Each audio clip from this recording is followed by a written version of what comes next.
How do you react to slow learners? Kahit gaano tayo katalino o kahit gaano tayo kawalan ng katalinuhan, laging merong mas less matalino pa rin kaysa sa atin. Paano po kayo nagre-react sa mga taong ang lino na ng sinabi nyo, hindi pa rin naintindihan? O akala niya, naintindihan niya, tapos malalaman niya lang hindi naintindihan dahil nagkamali na. How to react to people who cannot understand anything? And yet sila pa kumisan yung galit. How do you keep repeating, forgiving people who keep repeating the same mistakes? Nagagalit ba kayo? Sinisigawan nyo ba? Iniinsulto nyo ba? Yung mga taong parang less intelligent than you are? How do you comprehend people who cannot comprehend you? At yan po ang ating pag-aaral ngayon, pinamaganda nating HA. Mamaya nang ibig sabihin nun, how to deal with bubings. Kasi marami talagang bubing sa buhay.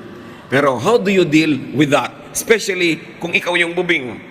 Paano kaya yon? Dear God, thank you that you're intelligent. And we thank you that we can learn something from you every day. Right now, may you bless everyone through wisdom that comes from your word. May your mercies abound in our lives. Restore our health, our energy. Teach us to submit to your will. And right now, we ask you to be our speaker. Lord, be our speaker. Give us a simple message that will make us better persons. Teach us, Lord, also to be more intelligent so that people will not be impatient with us. May your wisdom abound. Be the speaker, O God. Use your servant only as your instrument. In the name of Jesus, your Son, we pray with thanksgiving. How to deal with bubings. Matthew 15, 10 to 20. I'll be reading from the New International Version. Jesus called the crowd to him and said, "Listen and understand. What goes into a man's mouth does not make him unclean, but what comes out of his mouth, that is what makes him unclean."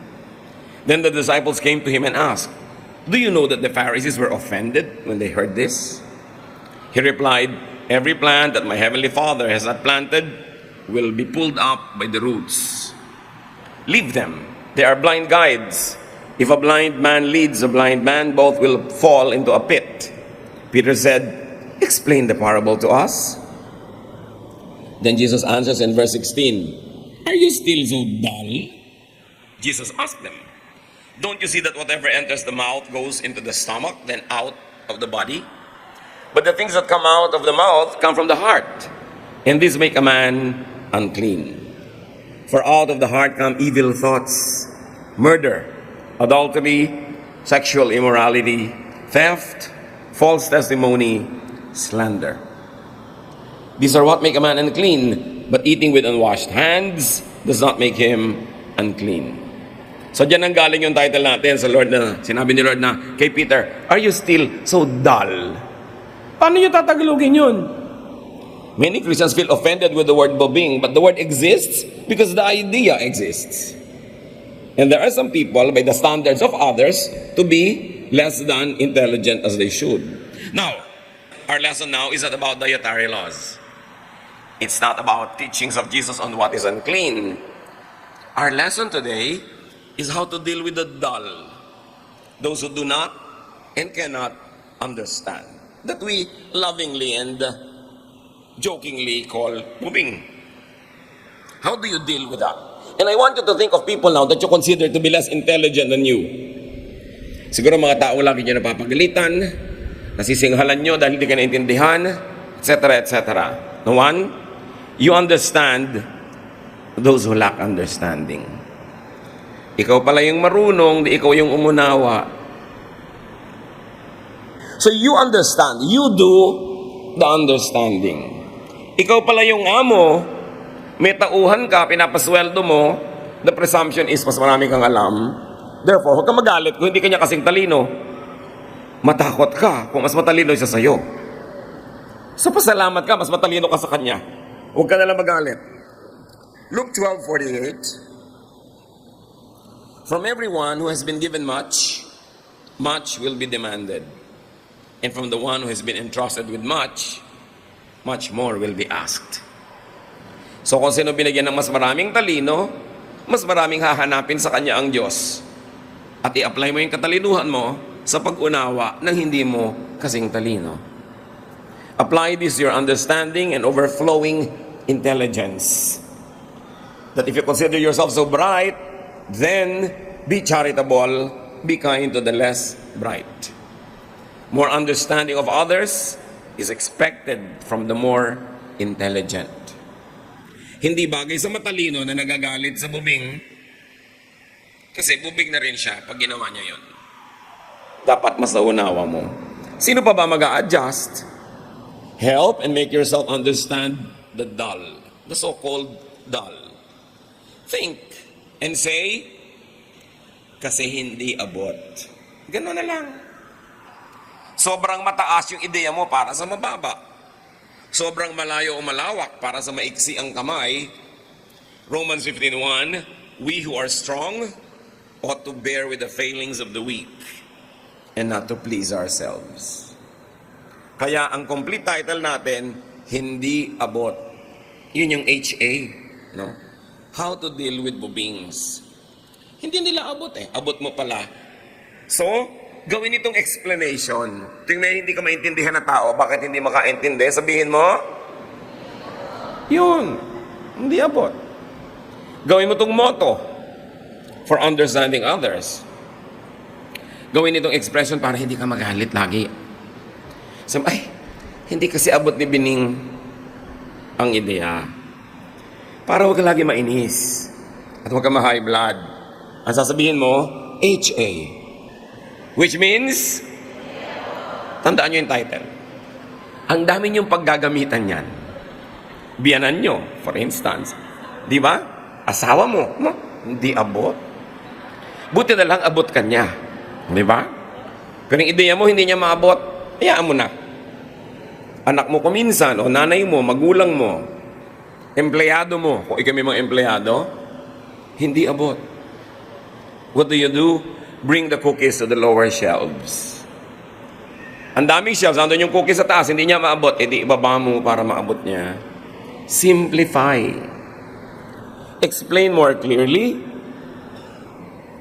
more slowly, more simply, more patiently, more sympathetically, and more lovingly. Di ba dapat mahalin mo yung kulang ang karunungan? Hindi naman kasalanan na kulang ang karunungan ng tao. In fact, they're inadequate, they're handicapped. What is the Christian response to that? Love. Consider the man who lacked understanding but tried very hard. Sa Mark 10:21, Jesus looked at him and loved him. Trying hard pero hindi pa rin niya naabot. Yung mapagmahal na mata ni Lord, hinagod siya ng tingin. At sabi siguro ni Lord, hindi abot. Kawawa naman. Then Jesus proceeded to explain further. Magbigay ka ng example sa iyong paliwanag, illustration. Use metaphor from daily life like Jesus did. But do not be angry. Do not be aggressive. Do not be violent. The point na binatukan mo na dahil hindi ka maintindihan. Sinapak mo na dahil kaya mo. It is a misuse of power, of strength.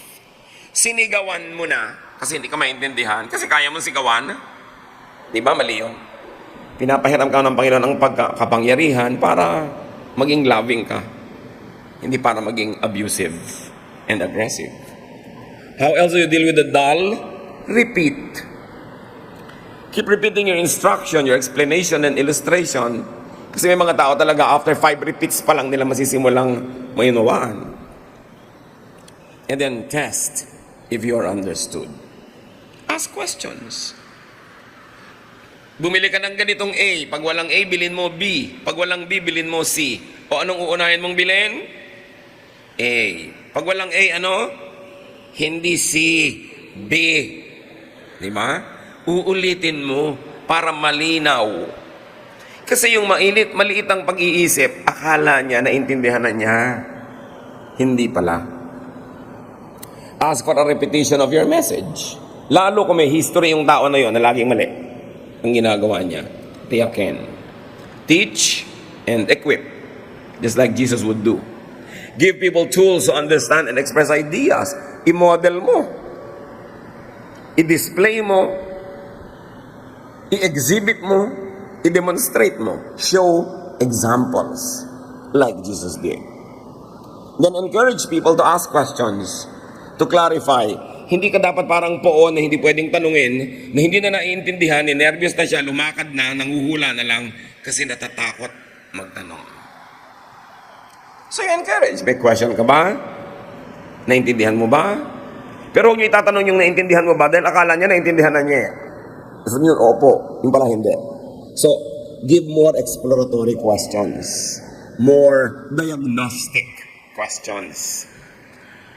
Not answerable by yes or no. Dahil baka pag walang maisagot, mag-yes na lang or no. Hindi mo alam kung talagang tama yung sagot niya or not. And then reward, do not punish inquisitiveness. Huwag niyong paparusahan yung palatanong. Liba na lang ng aasar na lang. Pero pag palatanong, sagutin niyo. Para maintindihan. And of course, you wait for people to learn, to develop. Kahit buto, pag tinanim mo, hindi mo naman hinuhukay agad para makita mo yung ugat kung tumutubo. Give it time. And of course, after everything, nagkamali pa rin. What do? Forgive when people commit mistakes because of lack of understanding. Kanya-kanya lang naman tayong turns sa maging bubing eh. Kumisan ang tali-talino mo sa school pero bubing ka sa love life. Ang tali-talino mo sa negosyo, pero bubing ka halimbawa sa ganitong bagay. Kanya-kanya lang tayo ng katalinuhan at kanya-kanya tayo ng kahinaan sa ating isip. Yung iba, sobra lang na-highlight yung kapurulan nila kasi wala silang chance or opportunity na ipakita kung saan sila magaling. Buong kalupitan na silang na-assign ng buhay sa isang lugar na hindi na nila maipakita yung ningning nila dahil nadaganan na sila ng nadaganan at natapakan doon. But everybody is bright. Why? Because God gives everybody spiritual gifts. Yung iba, wala lang chance. So kung meron kayong opportunity na palagay kayo sa trabaho, sa role, sa lugar na yung galing nyo ang lumalabas, pasalamat kayo sa Diyos. Yung iba, hindi lang nagkakaroon ng ganung pagkakataon. Ignorance, even dullness, is not even a sin. So hindi dapat ikagalit yan. So sa mga dull, mapupurol mga bubing na laging napapagalitan, namumultahan, nasa salary deduction, napaparusahan. Anong gagawin nyo? Huwag kayong magalit. Mag-aral.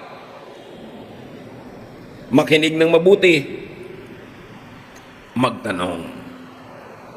Huwag akalaing alam mo o naintindihan mo na. Lalo't 3 beses ka nang napapagalitan, makahalata ka.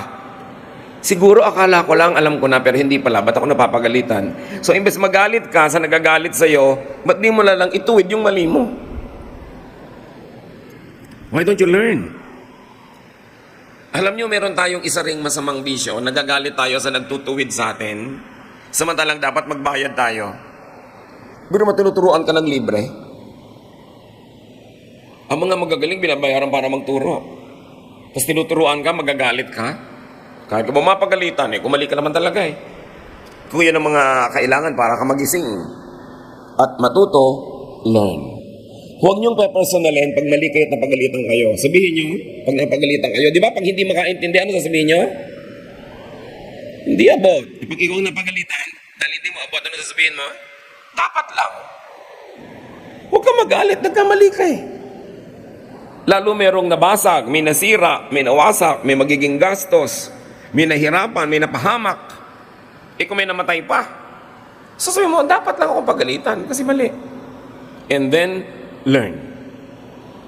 Walang mararating yung mga taong proud na lagi nagagalit pag napapagalitan din. Nagdadabog. Magiging bayolente. Minsan may mga tauhan ka, napagalitan mo, may pagtulog ka, sinaksak ka pa. Hindi ganun. Dahil sa mga, bakit ako pinagalitan? Mahirap yatang magalit. Mahirap sumigaw. Mahirap, nakakapagod magalit. So ba't siya nagpagod para ako pagalitan? Siguro naman dahil may mali ako. Dahil ba't siya magpapagod ng walang dahilan? Baguhin po natin yung attitude natin. At kung hindi talaga naintindihan, huwag magkunwaring nalinawan mo. Hindi nakakaya magtanong, hindi ko po naintindihan, pakiulit po. Pwede po ba? French? Kasi hindi mo yan maintindihan ng Tagalog o Cebuano, ipaliwanag sa'yo. So, sa mga laging napapagalitan, anong dapat niyong gawin? Patawarin ng mga sobrang matalino. Hindi lang yung matalino ang nagpapatawad. Yun ding napapagalitan. Patawarin na yung teacher mo, o yung amo mo, o yung superior mo. Kasi, kaya naman siya nagalit dahil di sa'yo. Alam naman wala kang ginagawa, bigla siyang nagalit. Siyempre, may dahilan. Kaya patawarin na rin siya. Kung hindi mo naman ginawa yung mali na yun, hindi rin siya magagalit. Ang sobrang katalinuhan, to the point na hindi na maintindihan ang hindi kapwa matalino o hindi ka na maintindihan ng hindi kapwa matalino, isang uri na rin yun ng kabubingan. Sa sobrang kang matalino, wala na makaintindi sa'yo, magbago-bago ka rin ng paraan. Kailangan ka mag-adjust. Why? Because adjustment and the capacity to adjust is really one great measure of true intelligence. Ang tunay na matalino nakaka-adjust. Hindi yung lagi hinihingi mo sila mag-adjust sa'yo. No. Patunayang matalino ka by adjusting to those who are less gifted. So sa mga slow learners, sabihin sa sarili, sa sobrang baba ng utak ko, at sa sobrang taas ng isip niya, hindi niya ako maabot, kawawa naman siya. Pwede nyo rin sabihin yun to make yourself feel good. Kaya di ba ganito talaga ginagawa ng iba? Alam mo, ang tali-talino niyan, baliw na. Tapos tawa na lahat yung bobing, baliw talaga siya. So sumaya sila. No? Kaya nilalait-lait natin yung matatalino. Sa No Limit ang Hire, mayroong isang super talinong karakter. Sino yun? Sa halagang 1,000 piso na ibibigay ng Lady in Yellow. Oh. Si Pilosopo Tasyo. Di ba? Tawag nila si Baliw na Tasyo, si Pilosopo Tasyo. Tapos tinanong siya ng isang kabataan, ang tali-talino niyo po, bakit pinapayagan yung tawagin kayong baliw? Sabi niya kasi, nasasabi ko lahat ang gusto ko nang hindi ako nakukulong. Eh kung hindi nila iniisip na baliw ako, di ba tagal na ako nakulong sa mga pinagsasabi ko? Sabi niya ganon. So, yung mga bubing pa ang nagsasabing si matalinong Tasyo ang baliw. So kung kayo man may nako-consider na baliw, di ba? Sipin nyo, baliw nga ba siya o ako ang baliw? Sino sa aming dalawa? Pinapadali kasi natin ang buhay. Lahat ng hindi natin nauunawa, tinatawag nating mali. Para maging komportable tayo kung sa anong niyayakap o kinakalong o sinusundan natin. Mali na lang yung iba, period. Pero hindi ganun ang tao naghaharap ng katotohanan. At hindi ganun ang taong palalayain ang katotohanan. Dapat handa tayong kilalanin natin mga kamangmangan para matilamsikan tayo ng liwanag ng pong may kapal. Kailangan magpakumbaba, kilalanin ang pagkakamali, ihingi ito ng tawad kung kailangan. At huwag tayo magalit sa nagtutuwid sa atin. Napakapalad ng may nagtutuwid. Yung mga bata na itinutuwid ng magulang, nagdadabog pa. Bakit po yung classmate ko walang nagtutuwid? Eh, ulila yun eh. Gusto mo maging ulila? Heto, barilin mo ko nang maging ulila ka. Sino magpapakain sa'yo? Dapat, make our kids realize that they are privileged pag itinutuwid natin sila. Hindi yung akala mo susuyuin mo pa dahil napagalitan mo. But of course, kung lumabis ka kasi sa galit mo, eto na tuloy, ikaw pang nanunuyo sa ending. Samantalang tama ka naman magalit, mali lang yung pagdadala mo ng galit mo. Mukha na tuloy ikaw yung masama. Kaya dapat kinokontrol talaga yung emosyon. Kaya sa mga bubing, sabihin nyo sa matatalino, pinapatawad na kita. Di ba? Ang tali-talino mo, hindi ka bagay dito sa mundo. So pag hindi abot ng kapwa ang abot mo, sa halip na mainis, pasalamat. Dahil mas blessed ka. Bili mo na aabot mo yung hindi abot ng iba, pasalamat ka, huwag maging mayabang. In fact, abutin mo para sa kanila. Hindi mo abot ang switch o ako na magbubukas ng ilaw. Hindi mo abot ang bote, ibababa ko na sa'yo. Hindi mo ko maintindihan, i-explain ko ng mas simple. Ibababa ko para sa'yo. Pag hindi abot ang abot mo, iabot mo pa sa kanila. Malaki ang hinihinging pananagutan sa binibigyan ng Panginoon ng mga maraming pagpapala. And never be angry again at the dull and the ignorant. Because they are not really dull. They are not really bubing. Iba lang ang abilidad nila. At hindi sa abilidad na yun kayo naglalaro, doon sa abilidad mo, kaya nagmumukhang ikaw ang magaling. Pero subukan mo to play in the field of this other person. Siguradong ilalampaso ka niya kasi ang galing niya doon. May pinapagalitan ka isang mekaniko, subukan mo mag-contest kayo ng pag-repair ng isang sirang kotse. Talo ka. May pinapagalitan kang labandera, subukan nyo magpaputian ng damit. Nalalabhan, talo ka. Kanya-kanya ng galing eh. So, pasalamat tayo dahil magaling tayo. Lalong-lalo ko yung galing natin ang sineselebrate ng occasion, ng environment, o ng society. Because in many other occasions, some people are not able to celebrate what is good and perfect in them because they have no chance. Be kind. Isipin mo na lang, pagka dull and ignorant, ano sasabihin natin? Hindi abot. Yun na lang. Kung meron lang kayong matatanda na dalawang words sa fellowship natin ngayon, yun ay praise God. Hindi abot nga. Okay? So, kabubingan ang magalit sa mga bubing. Ibig sabihin lang, mal-adjusted ka. Hindi mo sila inaabot at nagiging makasarili ka sa iyong karunungan. I want you to bow before the Lord and close your eyes. Panginoon, turuan niyo po kami na ituwid ang aming mga ugali, na huwag kami magalit sa mga nagtutuwid sa amin. Sa halip doon, maging mapagpakumbaba kami at mapagpatawad. Turuan niyo rin po kami, Panginoon, unawain yung mga tao hindi masyadong sanay, hindi masyadong hasa.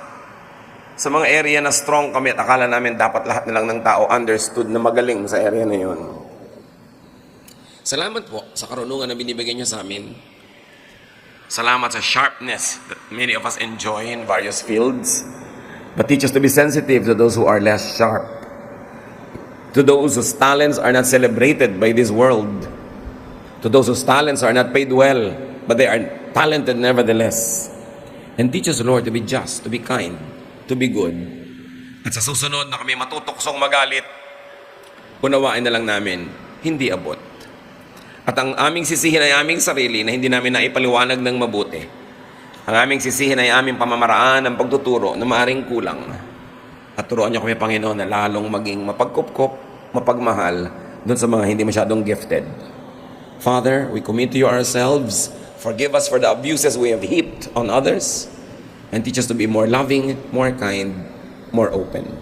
Pagbulay-bulayan natin sumandali habang patuloy tayong nakayuko sa presensya ng Diyos kung ano ang kahulugan ng maikling mensahe na ito sa inyong personal na buhay.